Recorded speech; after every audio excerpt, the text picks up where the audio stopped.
ಮುಳಬಾಗಿಲು ತಾಲೂಕಿನ ಕಾಂತರಾಜ್ ಸರ್ಕಲ್ ಬಳಿಯಿರುವ ಶ್ರೀ ಶಾಂತ ಮಲೈ ಅಯ್ಯಪ್ಪ ಸ್ವಾಮಿ ದೇವಸ್ಥಾನಕ್ಕೆ ಬಸವನತ್ತ ಶ್ರೀನಿವಾಸ್ ವಿ ಮತ್ತು ಹೊನ್ನೇನಹಳ್ಳಿ ಗ್ರಾಮ ಪಂಚಾಯಿತಿ ಅಧ್ಯಕ್ಷರಾದ ನಾಗವೇಣಿ ಸಿ ಗಣೇಶ್ ಎಸ್ ಅವರು ಕುಟುಂಬ ಸಮೇತ ಆಗಮಿಸಿ ದೇವರಿಗೆ ವಿಶೇಷ ಪೂಜೆ ಸಲ್ಲಿಸಿ ದೇವರ ಆಶೀರ್ವಾದ ಪಡೆದರು. ಇನ್ನು ಈ ಸಂದರ್ಭದಲ್ಲಿ ಅವರು ಶ್ರೀನಿವಾಸ್ ವಿ ಮತ್ತು ಅಧ್ಯಕ್ಷರಾದ ನಾಗವೇಣಿ ಅವರು ಮಾತನಾಡಿ, ಅಯ್ಯಪ್ಪ ಸ್ವಾಮಿಯನ್ನು ನೋಡಲು ಬಹಳ ದೂರ ಹೋಗಬೇಕಿತ್ತು. ಆದರೆ ಇಂದು ಆ ದೇವರ ದರ್ಶನ ಇಲ್ಲೇ ಪಡೆದಿದ್ದೇವೆ. ಪ್ರತಿ ವರ್ಷ ಈ ದೇವಸ್ಥಾನಕ್ಕೆ ಬರುವ ಜೊತೆಗೆ ಕೈಲಾದಷ್ಟು ಸಹಾಯ ಮಾಡುತ್ತೇನೆ ಎಂದರು.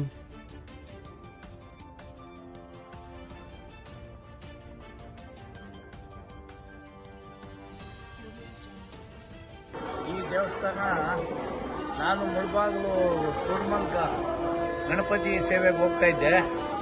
ಇಲ್ಲಿ ಅರ್ಚಕರು ರಾಮಚಂದ್ರಪ್ಪ ಅಂತೇಳ್ಬಿಟ್ಟು ಅವರು ನಾನು ನಮಸ್ಕಾರ ಮಾಡೋಣ ಅಂತೇಳಿ ಬಂದೆ.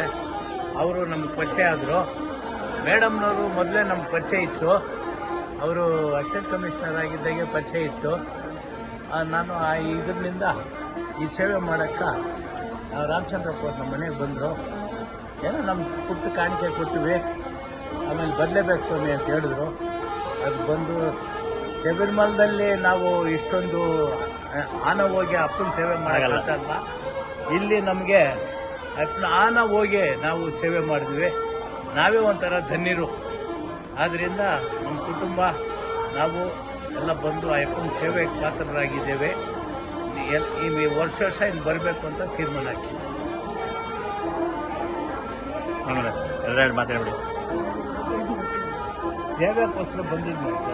ಮಕರ ಸಂಕ್ರಾಂತಿ ದಿನ ಎಲ್ಲರಿಗೂ ಒಳ್ಳೇದಾಗಲಿ, ಎಲ್ಲರಿಗೂ ಮಕರ ಜ್ಯೋತಿ ನೋಡಿ ಎಲ್ಲರೂ ಧನ್ಯರಾಗಲಿ ಅಂತ ಹೇಳ್ಬಿಟ್ಟು ಒಂದು ಕಾರ್ಯಕ್ರಮಕ್ಕೆ ಬಂದಿದ್ದೀವಿ. ಮಕರ ಜ್ಯೋತಿ ಶಬರಿಮಲೆಯಲ್ಲಿ ನೋಡಕ್ಕೂ ಇಲ್ಲಿ ನೋಡಕ್ಕೂ ನಿಮ್ಗೆ ಏನು ಅನಿಸ್ತದೆ?